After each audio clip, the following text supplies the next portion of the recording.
शिक्षा बचाओ संविधान बचाओ सम्मेलन का आयोजन नाथनगर के जैन मंदिर में रखा गया, जिसमें कई गणमान्य लोग उपस्थित रहे। क्या है पूरी खबर, आइए देखते हैं इस खास रिपोर्ट।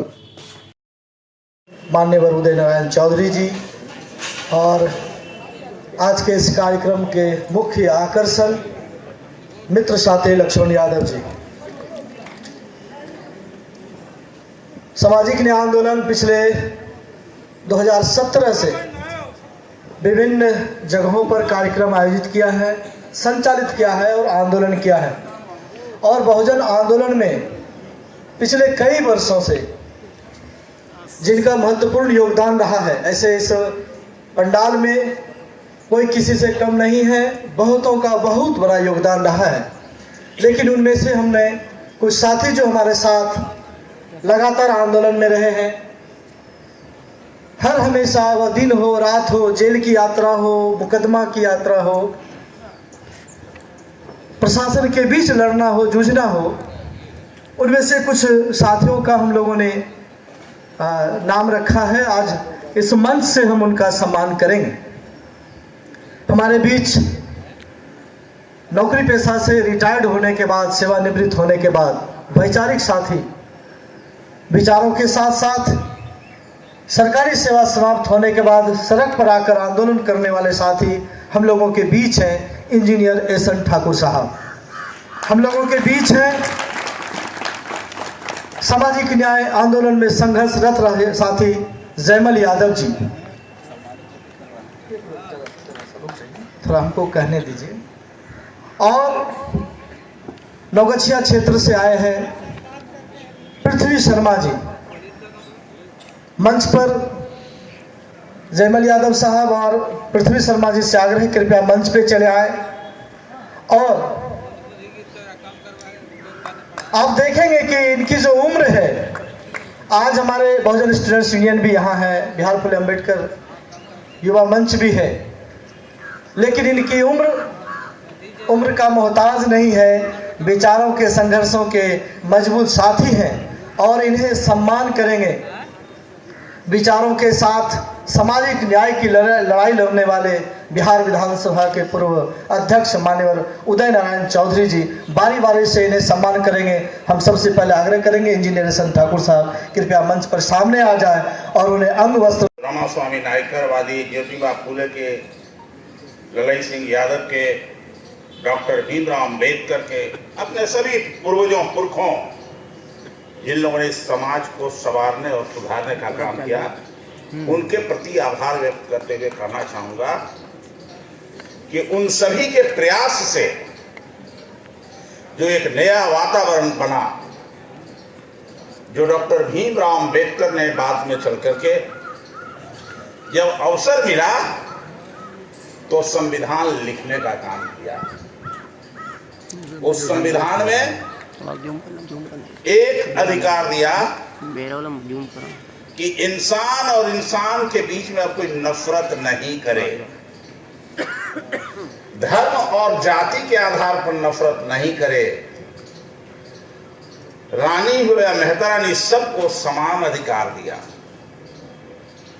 चाहे शूद्र हो या ऊपर के जाति में ऊपर रहने वाले लोग हों, सबको समान अधिकार दिया। और इसीलिए डॉक्टर भीमराव अम्बेडकर ने लिखा अपने संविधान में इक्वलिटी बिफोर लॉ, जिससे अब तक समाज चलते रही 26 जनवरी 1950 के बाद से। लेकिन 26 जनवरी 1950 के पहले, जब देश गुलाम हुआ, और उसके पहले यहाँ एक वर्ग था,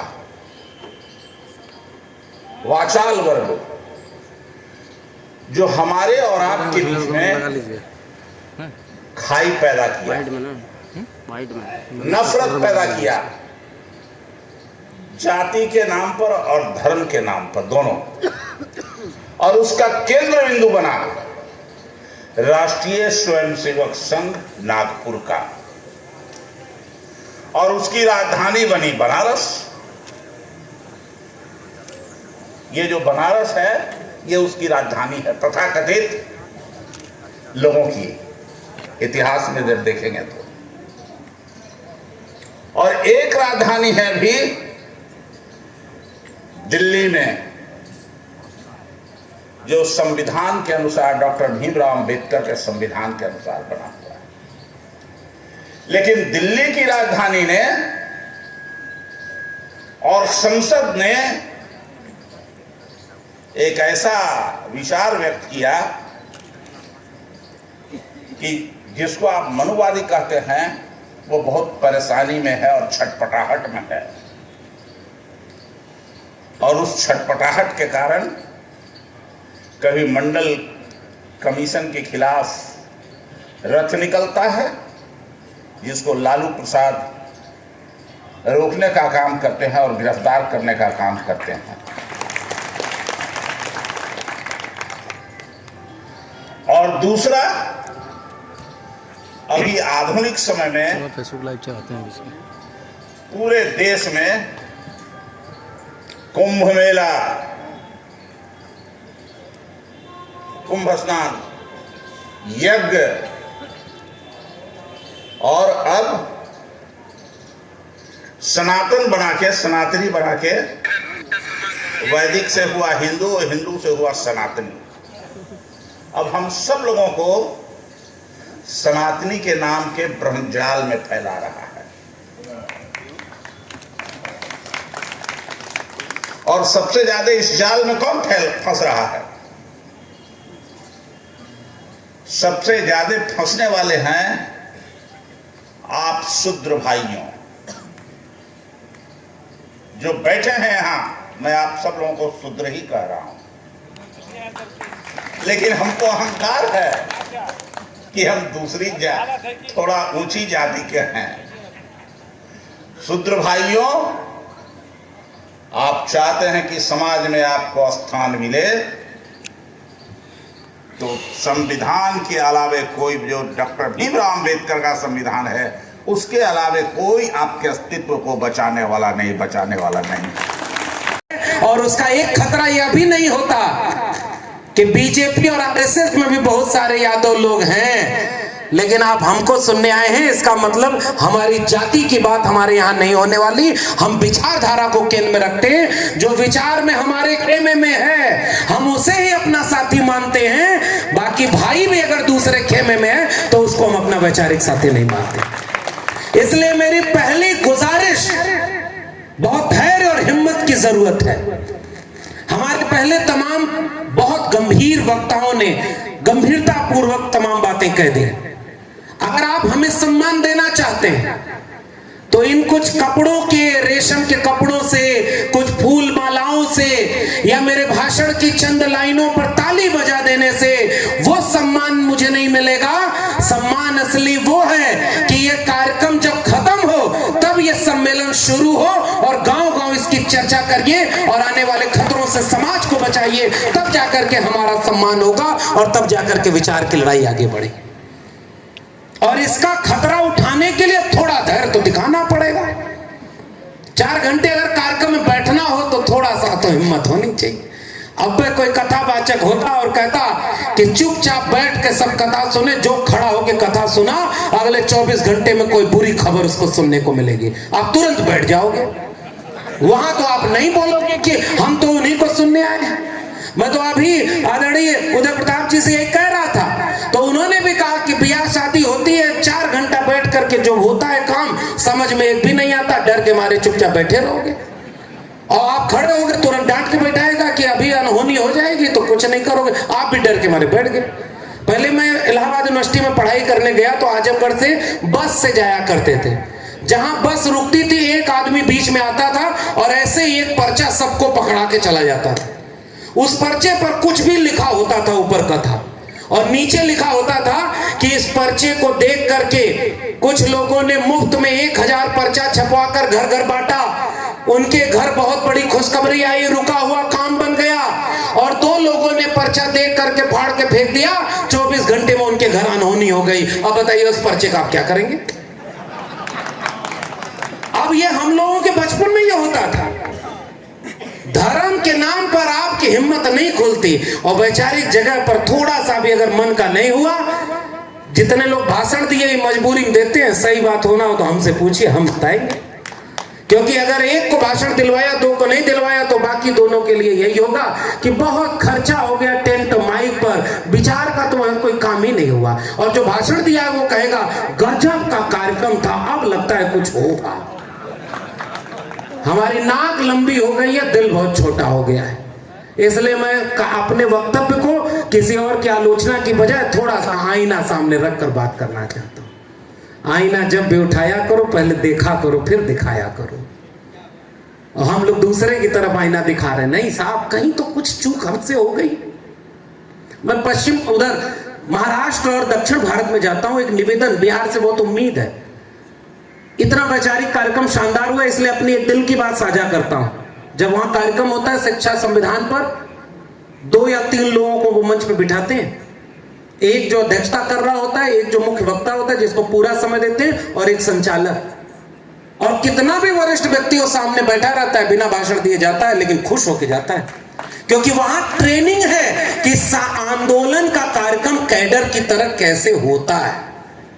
हमारे यहां मुश्किल ये है कि इतना बड़ा कार्ड छपवाया गया, 2-2, 4-4 मिनट नाम लिखा गया, और फिर भी अगर कोई छूट जाएगा कोई, और इसमें से कोई कम सम्मान का तो भागीदार है नहीं। हर व्यक्ति अपनी अहमियत रखता है। हम तो वैसे भी बाहर से आए हैं, आपको तो रहना तो इन्हीं लोगों के साथ है। यहां क्या उत्तर भारत में हम अभी सांस्कृतिक तौर पर इतने मजबूत नहीं हो पाए हैं कि अपनी नाक छोटी और दिल बड़ा कर सके? थोड़ा सा मूल्यांकन करने के लिए मैं ये बात कह रहा हूं। क्या इसके बाद एक मंच और एक भाषण से अगर काम बन जाता, तो अभी जितना पोस्टर लगा है वहां जाके देखिएगा, कथा सुनने लाखों की भीड़ जाएगी।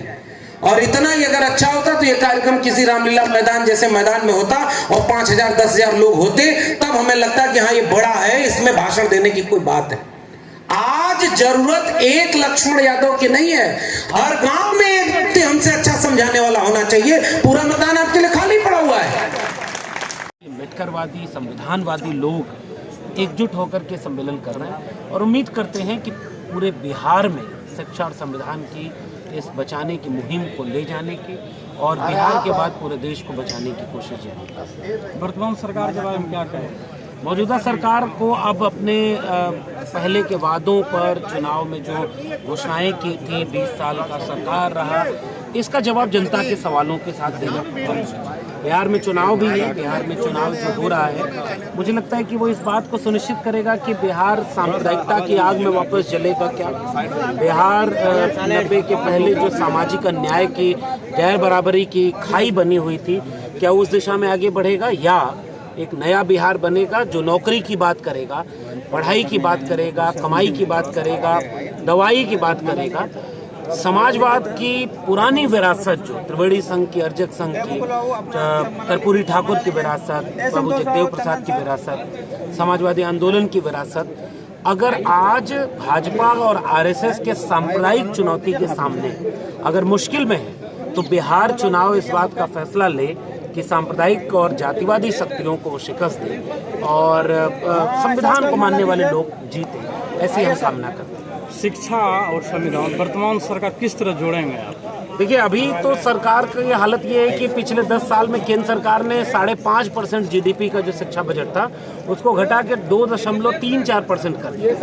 तो शिक्षा का बजट घटाया जा रहा है, शिक्षा के विश्वविद्यालय कमजोर किया जा रहा है। यहाँ बीजेपी और जेडीयू की सरकार है और बिहार के विश्वविद्यालयों में कई महीनों से सैलरी नहीं मिलती। स्कूल जो सरकारी थे वो बिहार ही नहीं पूरे देश में बंद किए जा रहे हैं, ये नई शिक्षा नीति। और फेलोशिप, स्कॉलरशिप जो SC ST OBC बच्चों को मिलती थी, वो फेलोशिप स्कॉलरशिप बंद कर दी गई है।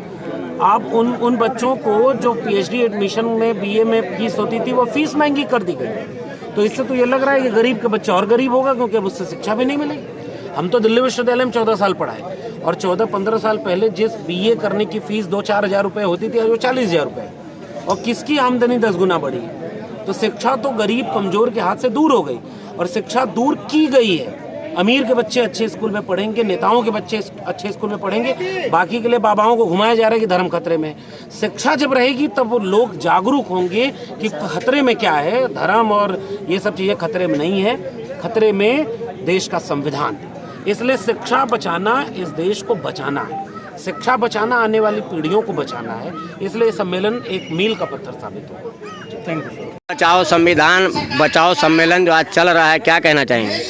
देखिए, शिक्षा बचाओ जो संविधान बचाओ का जो सम्मेलन है उसका लक्ष्य बिहार में आप देखेंगे कि अब जिस विश्वविद्यालय कैंपस के ठीक बगल में हम लोग ये कार्यक्रम कर रहे हैं और बिहार के अंदर या देश के अंदर जो शिक्षा की स्थिति और संविधान की स्थिति है दोनों का तुलनात्मक अध्ययन करेंगे तो आप देखेंगे कि संविधान के जो कानून है, संविधान के अंदर जो हमारा रक्षा करने वाला व्यवस्था है उसे ख़त्म किया जा रहा है। जैसे बोलने की आज़ादी पर पाबंदी लगाई जा रही है, अगर हम अपनी बात को रख रहे हैं, लोकतांत्रिक तरीके से बात रख रहे हैं तो जेल में उठाया जा रहा है, मुकदमा किया जा रहा है। शिक्षा देखिए लगातार महंगी की जा रही है, जबकि संविधान में शुरुआती दौर में ही कहा गया था कि शिक्षा मौलिक अधिकार के तहत रहना चाहिए और शिक्षा का हमेशा डिमांड रहा है कि राष्ट्रपति हो या भंगी की संतान सबको शिक्षा एक समान। तो एक समान तो हुआ नहीं, 3 साल का जो ग्रेजुएशन का व्यवस्था वो 4 साल का हो गया, 4 साल में 8 सेमेस्टर हो गया, 8 बार एडमिशन कराइए, 8 बार एग्जाम दीजिए।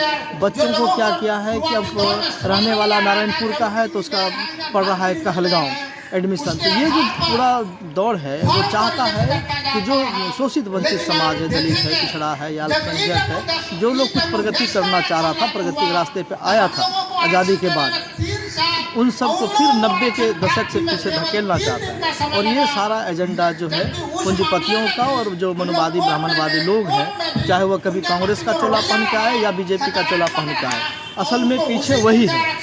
और वो लोग नहीं चाहते हैं कि ये जो कमज़ोर तबका है वो आगे बढ़े।